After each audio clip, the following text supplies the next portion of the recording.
Hi, everyone. Welcome to Inside Scoop with Francisca. We are here this week with Carol Cox. She's an avid believer in the importance of teen financial literacy, distressed about the lack of financial education in high schools for her daughters and teen students in general. She wrote a book which called Personal Finance for Teens to help fill this knowledge gap. Carol holds a master's in business administration and lives in California with her husband and her dog. Welcome, Carol. Hi, thank you for having me. We're so Glad to be excited here. to have you, and we're excited to talk about money. And if anybody who's watching has a question right now for Carol, please put them into the comment box and we can address them right away. Sounds So, good. Carol, tell us a little bit about yourself and how you came to write this book. Well, I think the book really came about when I have three daughters, and they were going through high school, and they had an economics course, which was a requirement that they had to take before they graduated. And I kind of looked at the material and thought about it, and then I was just realizing there's just a huge gap between what they were being taught as economics and the reality of everyday life and what you do with your finances. And I could tell that, I needed to go in there and talk to them and explain to them about things on my own. And I have a business degree, so it's fairly straightforward for me. But a lot of teens, they don't have access to a parent who has that knowledge, or maybe the time to do that, or the understanding to do that. And I know that kids are graduating, they're graduating from college, not really understanding some of the basic things about finances. And finances affect every area of your life when you think about it. Um, all, parts of the quality of your life are affected by finances, your health, your relationships, simple things like whether or not you can get a car loan at a decent interest rate is affected by your credit rating and things like that. Can you get an apartment? They want to pull your, when you apply for an apartment, they're going to want to look at your credit history when it's time to check you out on the application. If you have good credit history and this other person doesn't, they're more likely to pick you. Just simple things like that. And then more long range planning, like what age can you retire at? Have you had sufficient retirement savings? We all know Social Security is not going to be able to supply enough income for us, most people in retirement, to have a comfortable retirement. So all of these things are very important. And I just felt like it was totally being missed in high school and where we live. I know some high schools touch on it, but ours didn't. So, and I thought, well, heck, what can I do? I could write a book and put it out there. Teens could read it, parents could read it with their teens, and they can learn together, or they can go through this material and learn about some of the basic things that you need before you leave home and go off on your own to work, or whether you're going to school or whatever. So, where do you start? Because, like, I'm thinking, I hear you list all these topics, which sound all very important, but I Yeah. also think if I would start talking about retirement with my teenager, Yeah. that would not be the first topic to pick, right? No, you wouldn't want to start with that. Yeah. So, what are kind of the basics and what is age appropriate? What is age appropriate? Yeah, I think with younger children, like elementary school, kindergartners, on up through elementary school, maybe you start with, giving them an allowance, or maybe if some families don't believe in allowances, so to speak, they want to pay their children for doing certain jobs around the house, which is fine. The idea is to get some money into their hands. You can't learn how to manage money if you don't have access to any of it. So the idea is that giving them an opportunity to have access to some money, and then, they can start with a piggy bank or something simple like that and learn how to save. And you can, parents can talk with them about that and walk them through the process of what it means to plan to buy this toy or whatever it is they want in the future. This is how much money you're getting every month. This is the cost of it. Let's sort of sit down and figure out how long will it take you to get that if you or to save your money every month or every week for this. Yeah, it teaches a little bit about delayed gratification too. you know, you can't, there's a limit to how much money we all have, most people anyway. And so you've got to learn how to manage it and just make decisions about what to do with it. So I guess with the elementary school children, I would start with an allowance, and then maybe walking them through the process of planning with it and making goals.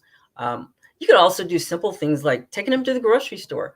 I remember when I would go to the grocery store with my children, I would take them in I'd kind of go through the thought process of what this costs per ounce or whatever, and compare it to something else and say, hey, this is a better buy. This one's a name brand, but this one's probably just as good. Well, I could save money by buying this. Yeah, you can go through thought processes like that with them. Right. In So terms of like may turn it into like help them make it automatic so that it just becomes a habit that they always yeah, look for certain. yeah, you're right. You want to help them develop a habit and teach them how to think about things Right. on their own. So when you're not around, they'll be able to sort of go through the thought process on their Right. own. And so how about Um, move into middle school? What? Middle school, I would say in middle school, you might want to open a savings account with them. You could actually take them to the bank, and yeah, I know you can do it online, but you could open a joint account with them. Actually, go into the bank, schedule a time, maybe sit down with a bank officer, representative, and have them explain what a savings account is. This is a withdrawal slip. This is a deposit slip. That's the teller. This is where you get money, and you can explain to them about saving in a bank and get them a little experience of this is a financial institution. This is how you talk to people. People are, I think a lot of people have fear about talking to financial institutions. They're just not used to doing it. Well, you might as well start early with them. Right. Um, yeah, and going along with the chore things and allowances, you might increase it after a while as they get older, make them more responsible for paying for certain things, maybe some of their clothes or their video games or some of their entertainment. And so that they kind of have to learn how to budget for things, learn how to figure out what is really important to them, what they want to spend money on. Right, because I think that is what I often struggle with allowance is the fact that it's fun money, right? It's like sometimes I don't really see the connection of, okay, I'll give, if I had my children an allowance, but I also pay for everything they need, then this is all just extra. Right. But you are saying maybe now I'm upping the allowance, but then I'm also saying this includes your clothing and you are now in charge of it yourself. Is that correct? Right. Or it doesn't have to be clothing, but it could be something that they want to buy on a regular basis that you've been paying for. Like maybe they go to the movies every week with their friends. Well, I mean, that's like what, $15 or more. It depends if you buy popcorn or stuff. Yeah. So I mean, yeah, and if they don't have the money because they've spent it on something else, then they kind of learn, well, gee, I have to make choices. Mom's not going to bail me out and pay for my movie ticket. She already told me that I'm going to have to pay for this out of the allowance. So yeah, it's a very important skill to learn that too. And now we're moving into high school. Now we get to the more advanced. High school. Yes, I would. I think after the age of 14, you can get a joint account with a parent or guardian. So I think by the time they graduate from high school, before they graduate, you would want them to have a checking account if possible, as well as, say they have a savings account already in middle school. Or at the very least, have explained it to them. Maybe you could have shown them your checking account, how you balance it, how you track things, explain how they go, so they know how to go online and check their balances. They can set alerts for, emails to tell them when they're getting to a low balance so they don't overdraw their account. Explain to them, what does it mean when you overdraw your account? Well, this is what happens. The bank's stepping in and loaning you money, but they're going to charge you something for it usually. I think it's a good for them to also be able to understand debit ATM debit cards and how they're different from a credit card. And what is a credit card? How does it work? How important, explain to them the importance of being able to pay it off every month. How a debt can grow if you're not careful, especially with a credit card and their high interest rates. Um, Budgeting is a very important thing that I think we'd want to introduce to high schoolers. There are budgeting apps. A lot of people like to use their phones, which is great. There's a lot of great budgeting apps like Mint, and there's one called YNAB, which you can actually link with your financial accounts, and it'll pull in the data, and you can see how you're doing versus your budget that you've set up on these apps. And it'll give you alerts also about, hey, you're spending too much on food this month, or your clothing budget's way out of whack, or whatever. Budgeting is a very important. Also a good time then to talk about safety, right? When it comes to online finances and dealing with it. Correct. Yeah, that's very correct. What's a good password? Use two-factor authentication. Yeah, and how don't share it with anybody else, and keep it safe somewhere. Yeah, those are important things. Look out for identity theft and fraud. And then it's a good time to start talking about credit history and what it means to have a good credit history, what kinds of things it impacts in your life if you do or you don't have a good credit history, and how the scoring works in terms of how you build a good credit history. Some parents, I know that when you go off to college, you can make your child like an authorized user, or if you want to do it in high school, you can do it also. You can make your child an authorized user on your credit card, and that's a way for them to build credit history, because you can request that your credit history be included on their credit history. And you can also set limits on that card so they can't overspend on it. But it's a way to help them to start to build a credit history. Mm-hmm. What would be a way if if I am a parent, I want to, because we talked before and then you said credit is something that is very rarely addressed, right? We might go through budgeting and the basics, but then we get to credit. That's a little more difficult. How can parents, like, do you have a story or an example that parents can use to introduce their kids to credit and how it really works? Because I think there's a natural barrier. Sure. One of the things I did was like take a mistake that I made when I was younger. When we first got married, we ended up with a large credit card balance because we put some of our honeymoon and some of their wedding expenses and things on a credit card. Didn't really think about it. And we found ourselves in the next couple of years being kind of uncomfortable financially trying to pay off a big balance. Didn't really think, well, what does this mean when I charge this, and not being able to pay it off the next month? I think we can use our own mistakes as teaching devices. And I think it might make our kids a little more less worried about making their own mistakes, because we do make mistakes. I mean, we're not perfect, and they'll make mistakes too. And hopefully they can learn from them. But I think taking actual examples from our life, I mean, most of us have credit cards, right? So you could just take a credit card statement 1 month, and actually go through it with your teen. Say, okay, this is the statement. Here is the credit limit. This means how much I can charge on here. This is the grace period. Means I have to pay it by this date, or I'm going to have to pay interest. And this is the interest rate I'm going to pay, and so on and so forth. And you could go through a statement and do that. You can do that if they have a job. You can go through their pay statement with them and talk about all the deductions and taxes. So I think it's real important to use real life examples. It helps them connect to it really better. Right. And what about if you as a parent yourself are not great with finances? I think there's a lot of, people would feel anxious about Sure. talking to their kids about finances if they feel like they are actually struggling with this. How much is good to share? What is maybe stuff you should not share early on? Where are the boundaries there? Right. I think it has to do with your comfort level. If you're not comfortable at all, I mean, you know, if you're not totally comfortable, it's okay. But if you're really hesitant, you see, I just don't want to share that.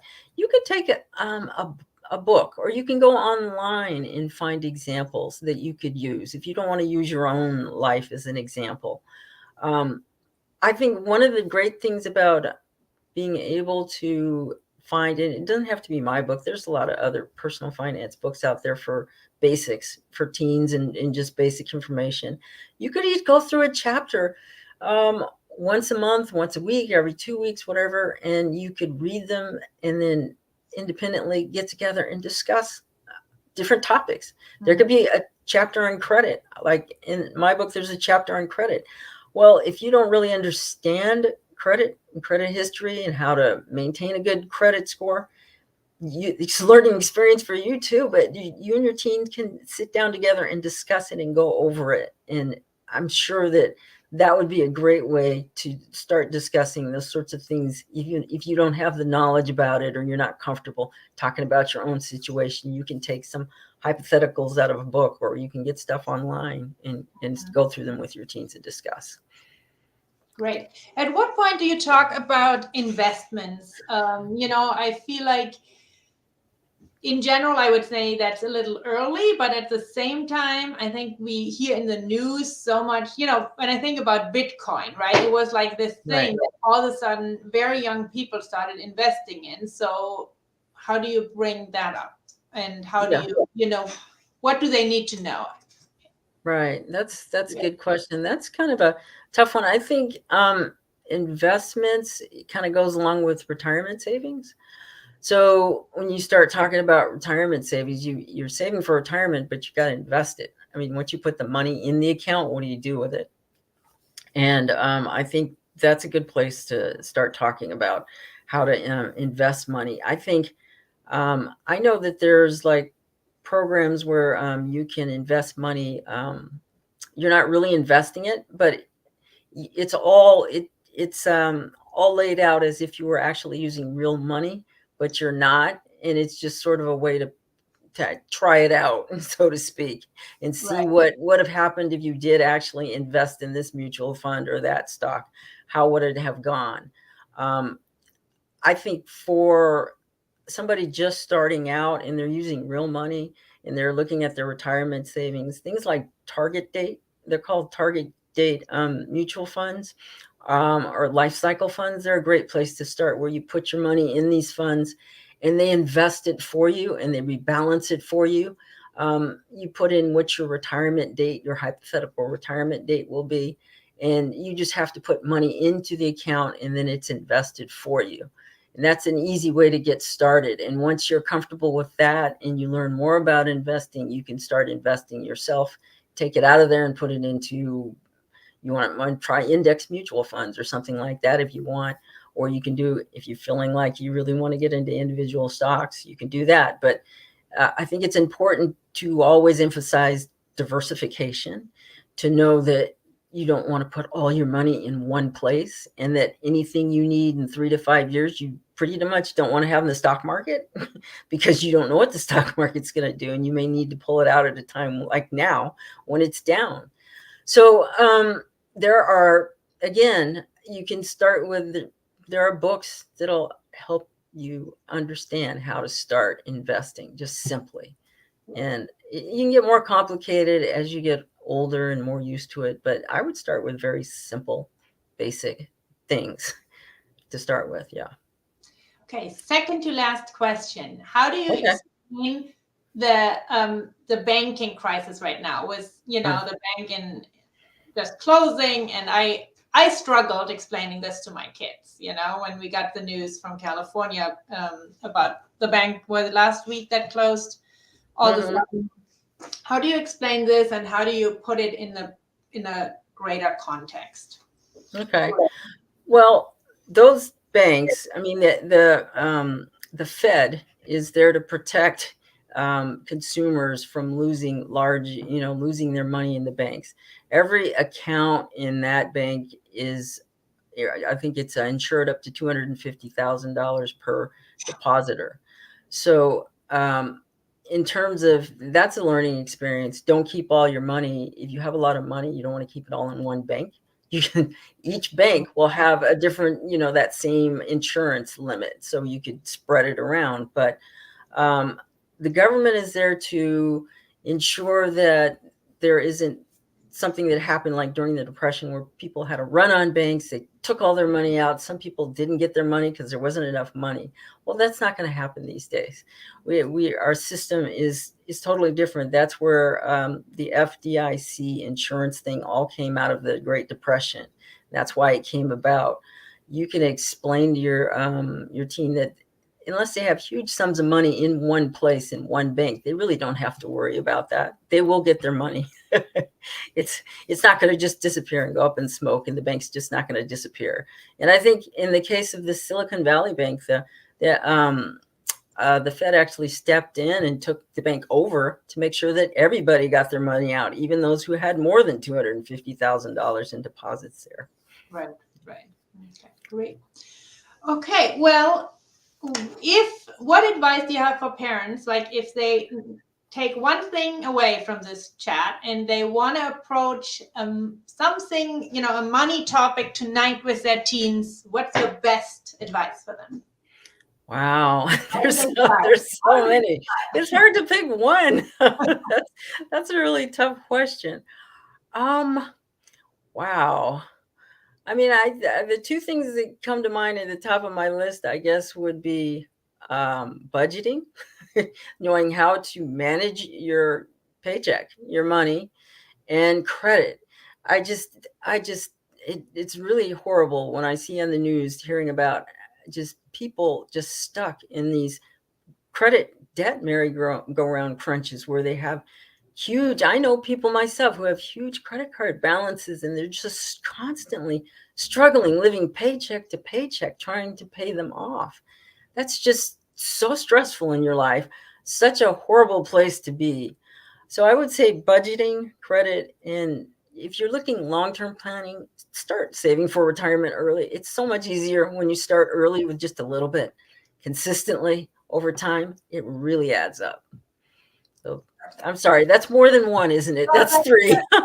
I tried. Thank you so much, Carol. It was really nice chatting with you. And people in the comments, we have the links to your book, and to your website. So if anybody has a question, they can contact you through there, right? Yes. And thanks again for spending time with us. Thank you for having me. This has been great. And I really appreciate the opportunity to talk about this topic because it's so important, I think, and it's glossed over a lot in high school. I agree. All right. Thanks, everyone. Bye. Bye-bye.